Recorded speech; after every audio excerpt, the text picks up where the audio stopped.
The way the ancients looked at the world was that it was indicating an implicate order. In other words, everything that you saw on the surface indicated something underneath. So they saw it as indeed signs indicating something else. Just as you see a tree, if you understand anything about trees, you realize that the only reason the tree exists is because it has this massive root structure underneath the ground that you can't see. Now, once that root structure becomes seen, the tree dies. You see, the tree dies. So the unseen world is really the source of the seen world. The unseen world cannot come into the seen world, because if it did, the seen world has to disappear. And so when you look at the seen world, what you're really supposed to be recognizing is what are the roots of the seen world. The roots of the seen world are the unseen world. That's the real meaning behind the world. And the thing about trees, people don't realize this, but the root structure is actually more important than the tree. Because what trees do is they keep the earth, they actually hold down soil. Like mountains. You know, the Quran says the mountains are pegs. Mountains actually prevent the world from shaking. And this is something known in modern geology. So what you see of the mountain, what's more important is not the seen part of the mountain, it's the unseen part of the mountain. The fact that it's a watad, deep into the earth. But you're only seeing the outward and you think that's amazing. Well, you haven't even seen the root. And that's why the Prophet ﷺ said that the tree that was most like the believer was the palm tree, because it didn't have any roots. In other words, it wasn't deeply planted in the material world. And yet it's this extraordinary tree that does all this wonderful, while it's here, it does all these wonderful things. So the two of them say that the modern world, see, what they say is if you went to a museum and saw a painting by Michelangelo, the question that most people going there will ask themselves is, what is the painter trying to tell me? What's the meaning of this painting? Or if you heard a poem, you could say the same thing. What is the poet trying to tell me? He just didn't make up this stuff. There's something he's trying to convey, a message. Well, what the modern analysis is not meaning. What's the painting made of? Well, it's made out of canvas. What's that material? Well, it's made out of fibers.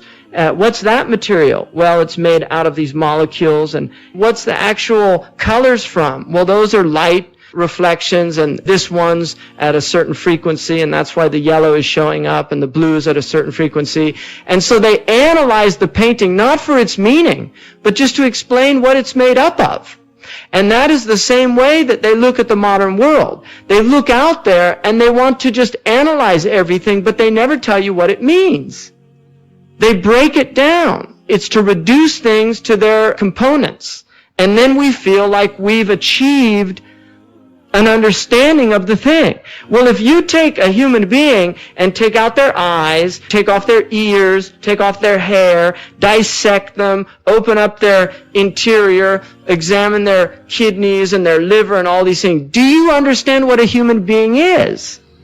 Has that given you knowledge of what a human being is? Well, it's given you a certain knowledge about something about human beings, that they're composed of flesh and blood, and they have hair, and they have liver and kidneys, and the kidney does this, and the liver does that. That's a certain type of, but does that tell you about a human being that can think, that can speak, that can write poetry, that can paint pictures, that can play an instrument, that can do all these extraordinary things? It doesn't tell you anything about that human being. Why does he need to do those things? Why do human beings even pursue such pursuits?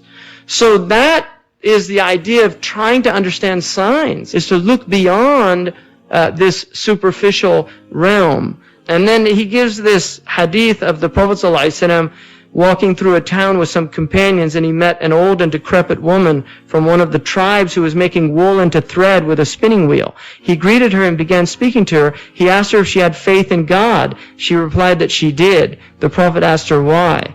She said that the spinning wheel does not turn unless there is a hand to turn it. And the heavens cannot turn unless someone is turning them. The Prophet looked at his companions and said, you should have the religion of old women. You see, that's called Iman al-Ajaiz. That's faith. And there's another story of Fakhruddin al-Razi, who was walking with some of his students, and an old woman saw him, and she was amazed at how all these students were fluttering around him. And she said, "Who's that?" And one of his students said, "You don't know who that is? He has 1,000 proofs for the existence of God."